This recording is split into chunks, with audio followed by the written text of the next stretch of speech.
Last week, a group of parents asked State Auditor Tom Daxon to audit the Oklahoma City school system. State law requires an annual audit from the district anyway, but some of the parents were concerned the audits were slanted in the board's favor.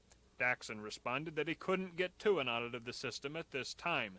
Now representatives from two groups have asked for the governor's help in getting that audit. They say they want to know where the school's money is going. And that's all we're asking, is that he audit before the bond issue comes up.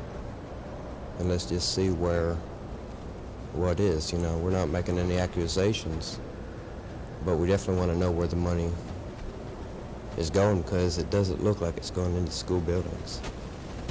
The concerned patrons admit that an audit could not be performed by Tuesday when the bond issue comes to a vote.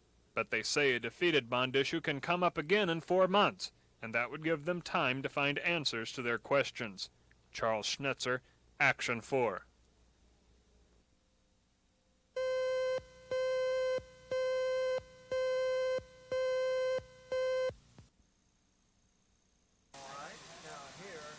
These people are employees of the State Tax Commission, and this is the story of how well they're doing their job.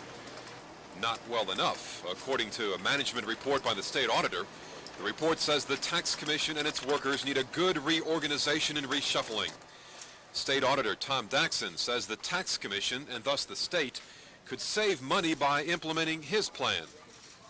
But we are talking about taking a new structure and using it to replace the old structure. We feel that there are instances in which we could reduce the number of employees, reduce the amount of money that is spent that would more than make up for any additional costs that would be involved in implementing the plan. In fact, Larry, I think I'm safe in saying that if we were satisfied with the current level of efficiency at the Oklahoma Tax Commission, that if we use this system of organization, we would wind up operating the Tax Commission for less money than we operated at the present time. Reorganization by Daxon is not quite what the tax commissioner has in mind. Odie Nance says Daxon has only told half the story. He's just a little naive about how to get it done. He defines the problems for you, but what he does not do is tell you what the remedies are. Now, the people of Oklahoma have to understand that if we follow the recommendations that the auditor and inspector has made, it's going to cost us initially from $15 to $20 million. And that's what he fails to say. Daxon's plan would allow the state to collect an additional $28 million in taxes. Nance says that sounds like a lot of money, but is only a 1% increase over what's collected now. He believes the announcement of Daxon's reorganization has something to do with the announcement of Daxon's plan to run for governor. I do feel that he's making an extraordinary comment in this election year. And by his own admission, he's running for a higher office. And I suppose that part of his intents are for political purposes, but you'd have to ask him that question. I'm sure that we'll get that question often on a lot of areas, and no, it doesn't at all. Larry obviously is a candidate for governor, and I try to keep the two roles separate, but as a candidate for governor, I'm certainly going to point to my record in this office, a record of which I am extremely proud. So what we end up with is another capital standoff between the Tax Commission and the State Auditor's Office. Two departments that never have been too friendly, probably never will be. What's important to the average Oklahoman? Not necessarily how the taxes are collected, but just the fact that taxes will be collected. That's bad enough. Larry Honest, Action 4, State Capitol.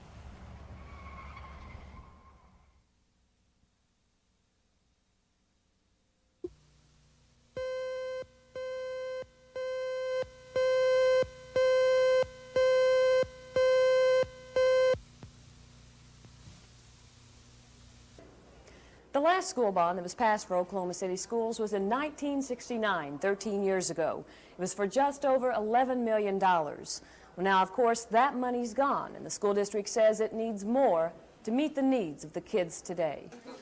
More than 40,000 students are enrolled in the Oklahoma City School District, which covers almost 200 square miles. If passed, half of the $32 million school bond will go toward major capital improvements in existing school buildings. In some of the older schools, for example, floors have become rickety and warped from water seeping in around windows or leaking from ceilings. Those windows that are in bad shape will be replaced, along with electrical wiring that needs attention. Many schools need extensive plumbing repair, especially in restroom areas where leaks such as these can be found. In many cases, whole rows of lockers are broken and new ones need to be purchased so students can have a place to keep their personal belongings. Superintendent of Schools, Dr. Tom Pezant, says the other half of the bond money would go for school construction.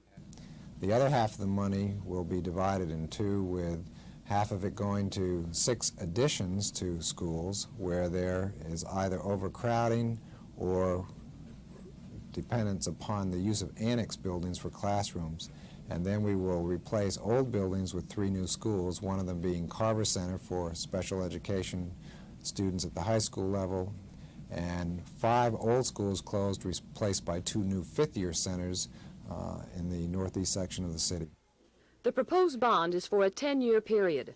For a person paying taxes on a $46,000 home, it would mean an additional $2.50 a month. Pezant is hopeful the bond will pass. He says the needs are real and aren't going to go away. Waiting now will only increase costs of projects that someday will have to be done. Carol Lambert, Action 4.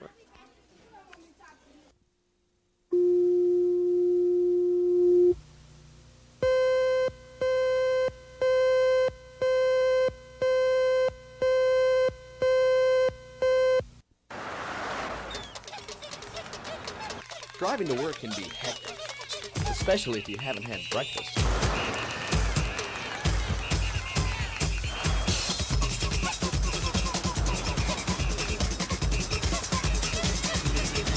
But if the rat race routes you around 10th and Penn, look out for the Hungry Frog, because he's serving breakfast.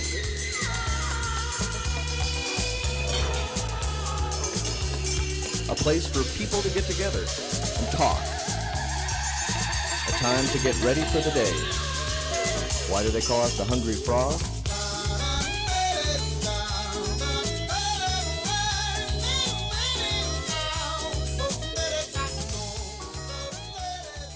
Well, before I came to work here, I probably wouldn't even think about a frog. But now, anytime I see one or hear anybody say anything about a frog, I just automatically think that's me, you know? Because it's really what's around me every day, just frogs. But Sharon Lucas is around a lot more than just frogs. Each morning she prepares about 75 breakfast specials. 3 eggs, toast, bacon, hash browns, and juice for $1.99. It seems to be a popular request. I usually eat special. Special, good price. That's why I come here. I've had it every morning for the last 6 months. I ordered the special. I had 3 poached eggs, bacon, and toast, and it was dynamite. The Hungry Frog also features the Chef's Revenge Omelet, a 3-egg affair with the ingredients left up to the chef's mood. I think most people order it out of curiosity. They want to know what's in it and what I'm going to do to them. They'll look at me and smile and say, you know, don't take it out on me today. After visiting the Frog 4 times, we discovered several things. The parking's tight, the food very reasonably priced, and quite tasty. We recommend the breakfast special for a good breakfast bargain, and the Chef's Revenge was consistently unique. The Hungry Frog serves breakfast from 6:30 to 11 weekdays until 2:30 on Saturday. Brian Sweet, Action 4 AM.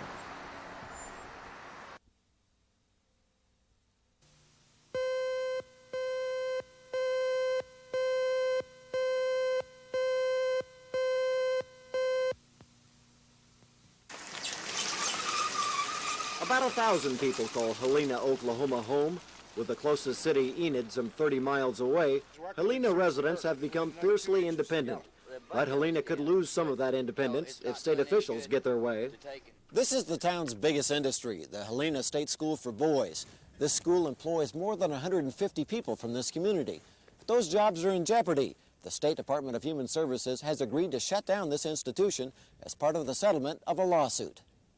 I think it'd hurt a lot of families in the surrounding communities because a lot of them depend on it. I could see that we would lose a lot of children in the school system. It would take a lot of money out of our community and a lot of people that work and our town and the whole county depends on jobs here. I'm just saying that in today's world, we don't need all the facilities that we have. Governor George Nigh met with Helena residents during a 1-hour town meeting today. He told the crowd about a proposal to switch control of the state school to the corrections department, and the governor had to field some tough questions.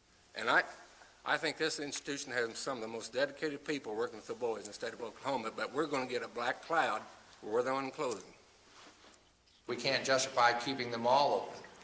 And so the one, unfortunately for this community at the time, that appeared to be the one that was going to be closed was Helena. So I have taken another approach and tried to say, while I agree with the trend in the treatment of youthful problem children, I also don't want to close down an institution at Helena. So I am, on the other hand, looking for salvation to save this institution for this community. Governor Nigh made no firm promises about the institution's future. He knows the facility's fate will ultimately rest in the hands of the state legislature or perhaps a federal court. Scott Wallace, Action 4 in Helena.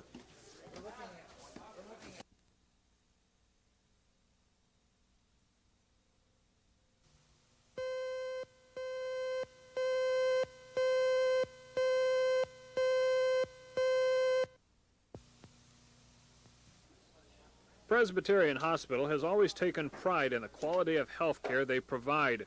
One of the ways they've been able to maintain the quality is by anticipating their growth and staffing to accommodate it. But their latest studies show that patient growth is slower than they had projected, and this staff will need to be reduced by 200 employees to bring costs into line. Administrators say they don't like the idea of cutting back on staff and in fact have taken a 5% pay cut themselves to prove it. But they say they've had no choice. In a hospital, you have basically two ways to change your bottom line. And the basic way to do that is either to raise charges or to reduce cost. The highest cost factor you have in a hospital is labor. A hospital is a very labor-intense industry. So what we're trying to do is to reduce our cost. Now, by reducing our cost, hopefully we'll be able to keep our charges in line and maybe not have to reduce charges as much later on, or at least be able to maintain a level. Even with the cuts, Presbyterian Hospital will be one of the best staffed and most expensive hospitals in the state.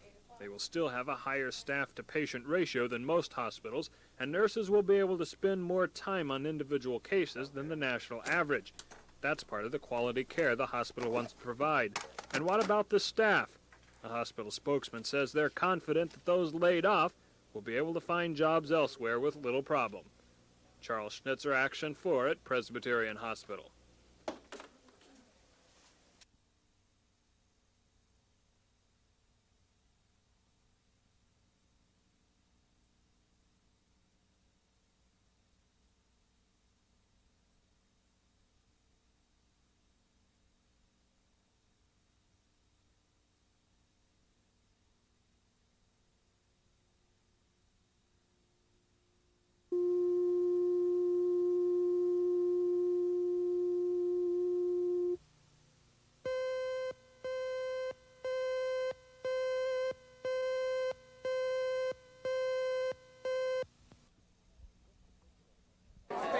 This particular painting, called The Reunion, highlighted the showing.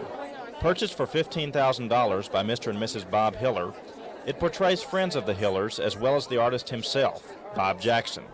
Alongside his works were those of his wife, Gretchen Jackson. Gretchen says she paints the subjects she loves, the creations of God and His world. Among the dignitaries that attended the showing were Governor and Mrs. George Nigh. The Nighs, along with some 1,500 other guests, enjoyed browsing and viewing the large variety of artworks that were on display. The styles were diversified from oils to more contemporary watercolors. The art showing was the 5th annual affair hosted by Presbyterian Hospital for patrons of the arts in the area. Bill Ross, Action 4.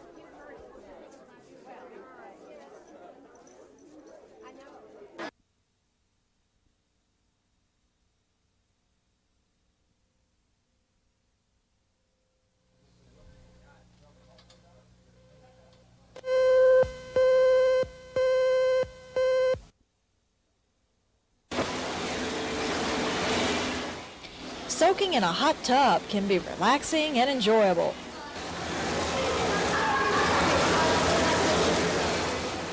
Who would have thought those soothing bubbles and relaxing warmth could be anything but healthful? But temperatures can edge up to the 180-degree mark, creating a ripe environment for harmful bacteria called Pseudomonas. It can create a skin rash that centers around hair follicles. It lasts no longer than a week. The City-County Health Department has checked public hot tubs and found that a number of them had high counts of Pseudomonas. The first sign that they were present was that the water was not clear, even though filters and substantial amounts of chlorine had been used. It comes from a pool being dirty. When a pool is dirty, it's not being protected. The public is really not protected, and the public should insist upon they want to bathe in a clean pool. Dr. White says the department will recommend the spas start draining their hot tubs once a week in order to prevent a potential health hazard due to bacteria. Bella Shaw, Action 4 at the City County Health Department.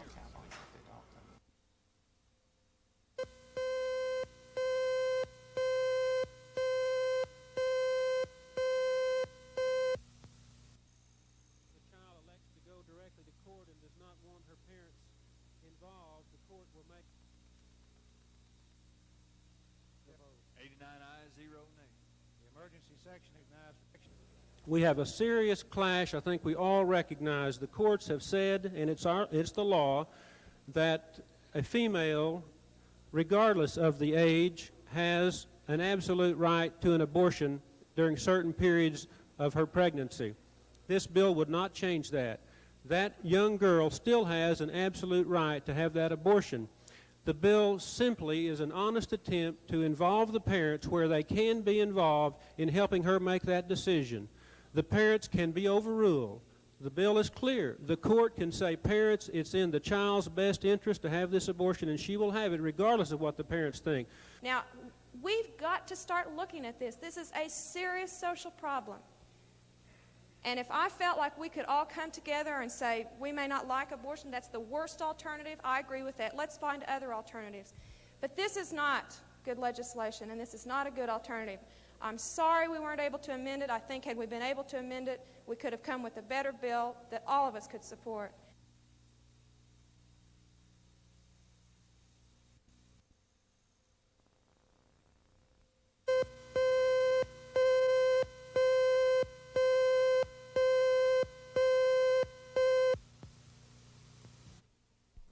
Late last week, federal Judge Ralph Thompson threw out our proposed settlement of the 4-year-old lawsuit against the Welfare Department. The settlement would have made some sweeping changes in Oklahoma's juvenile care system. The present agreement calls for us, in the least restrictive setting, to proceed to develop more group homes. Under terms of the stipulation, the Welfare Department would phase out many of its institutions and place children under its care in less restrictive community group homes. Even though the federal court refused to approve the deinstitutionalization plan, commission attorneys today urged the commissioners to negotiate with the legislature for a similar program. I would recommend that you all instruct me to immediately enter into these negotiations as directed by the court. That seems kind of funny to tell me to do what the court's already told us to do, but that should be our response. And I think that we can sell these people on the merits of this proposed stipulation. We could do a whale of a lot worse. We got some concessions, too, out of the plaintiffs in this matter. And we open up that whole can of worms again. It may not be what we would all want to have happen. The Welfare Commission unanimously adopted a resolution reaffirming its support for the stipulation. It also agreed to meet with legislative leaders to try to hammer out a workable plan. The bottom line could be the civil rights groups which brought the original suit get what they want without their lawsuit ever being brought to trial. Scott Wallace, Action 4 at the State Department of Human Services.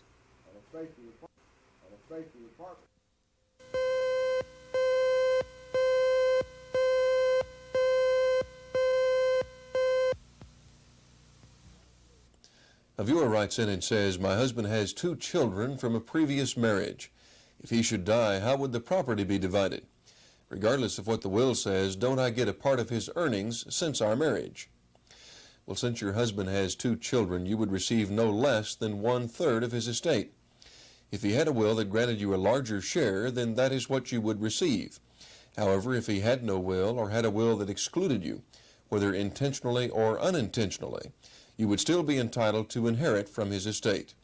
Further, your inheritance would not be limited to property acquired during your marriage. For Action 4, this is Ray Vaughn with Legal Briefs.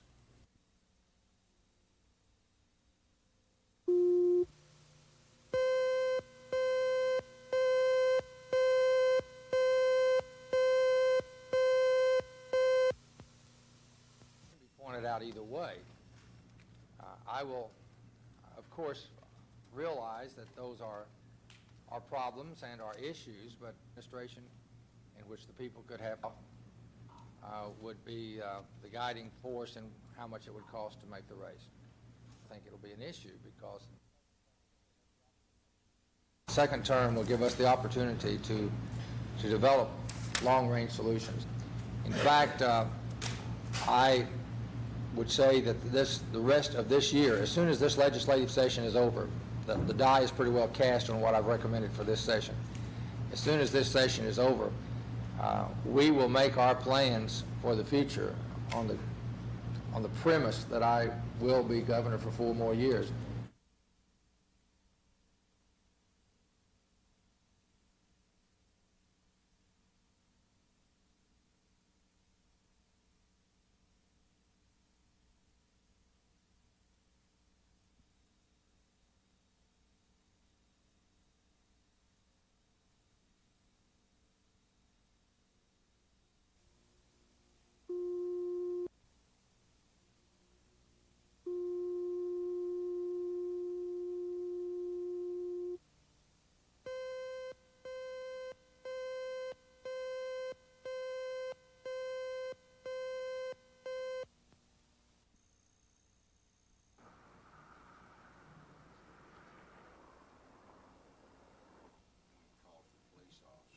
Down here, this streak is an arm that went through it. It's because blood does only one thing when it splatters.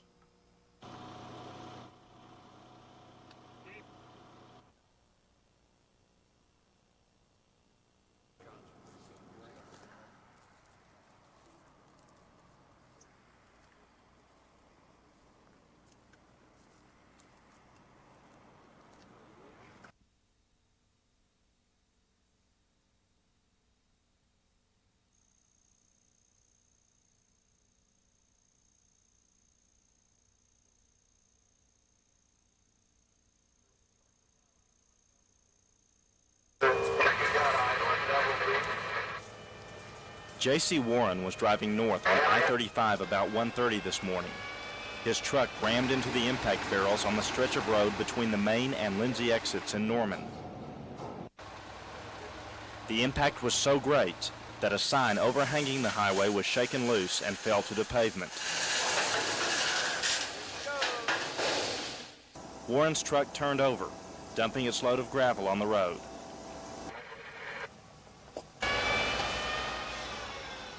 Ralph Axum lives near the highway. He described what happened. Well, I was laying asleep in bed, and I thought the Jupiter effect had taken, and we had an earthquake early because I jumped about 6 feet on my bed when I heard the crash. Came running out here and saw, put on my clothes and came out and tried to help out. Oh, it's unbelievable. I thought something had driven right through my house. Warren was taken to Norman Municipal Hospital where he's in stable condition.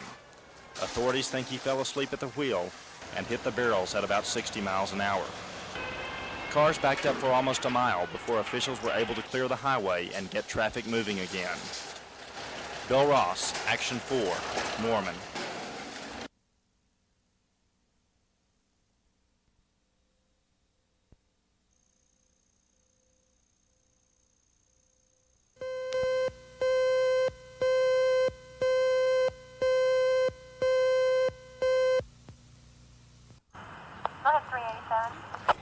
Be advised, this is a duplicate call that come down here that 324 took about an hour and a half ago.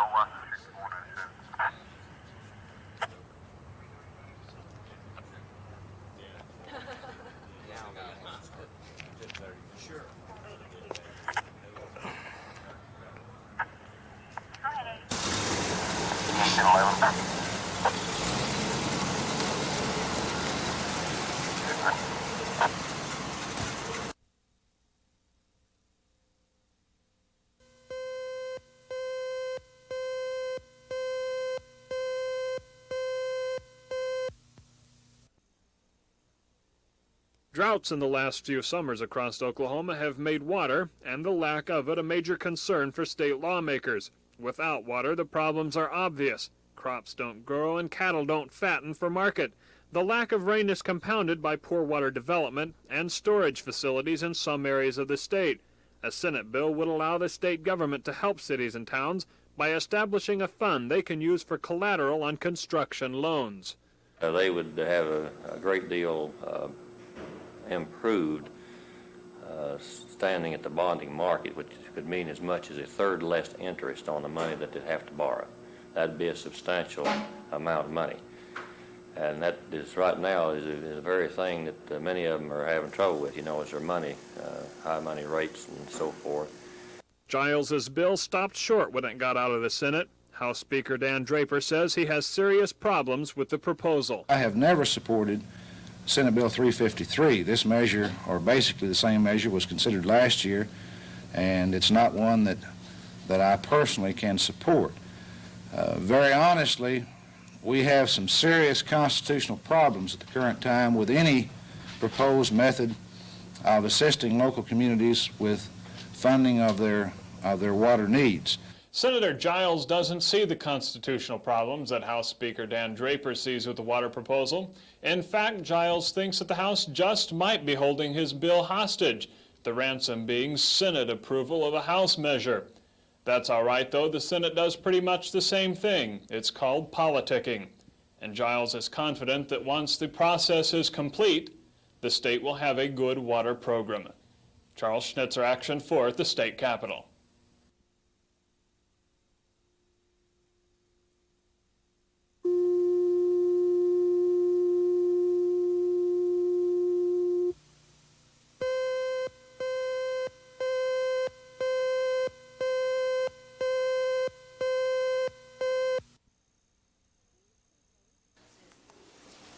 These people each came to the Dell City Elementary School sharing a single goal. They were raising money for 7-year-old Timmy Dotson. Timmy has muscular dystrophy, and he has a very special dream. We're going to take Timmy to Disneyland. That's his dream. That's something that he wants to do. So we're going to take him and hope he'll have a good time. School teachers, parents, and students raised some $400 to help make Timmy's dream a reality. Students skipped from place to place in a 50-cent cakewalk, and in the school library, everyone ate cookies and punch and chipped in their money at the green tea. Timmy may never know or experience all that some of his fellow classmates will, but because of their love and concern, he will experience a dream come true. Debbie Mash, Action 4.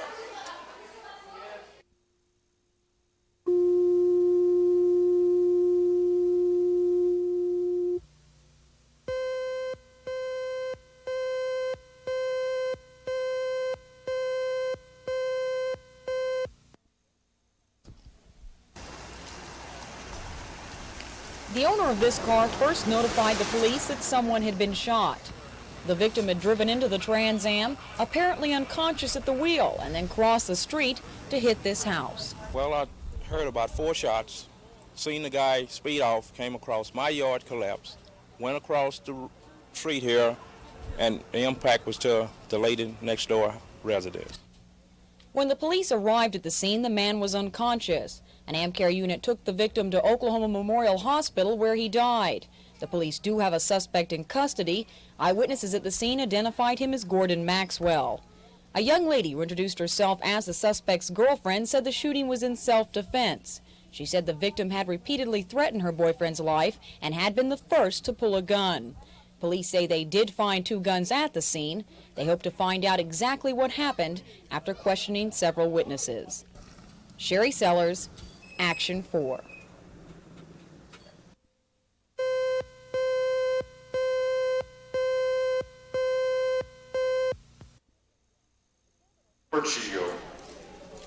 The Capital City CV Club had a special guest at their monthly meeting tonight. 9-year-old Mickey Hayes came all the way from Holesville, Texas, to say thank you to the CBers. The club recently fulfilled one of his fondest dreams. They sent him to Disneyland, where he met Pinocchio. Mickey is afflicted with progeria, a disease that causes accelerated aging. Although Mickey's only a youngster, his physical condition is comparable to that of a 75-year-old man. Doctors don't know what causes progeria, and in turn don't have a cure. There are 10 known cases in the world. Mickey has met 4 of those youngsters right here in the United States. I meet Alicia, Meg, and Francie, and myself. What are they like? Are they nice? Yeah, just like me. What do y'all talk about? What do you do? Nothing. Just act like normal kids. This summer, Mickey's going to Africa to meet another young person like himself. His expectations of Africa? Just a lot of people running around speaking African. Although Mickey is different in some ways from other kids his age, his love for life is no less than any other child's. Carol Lambert, Action 4. I don't know.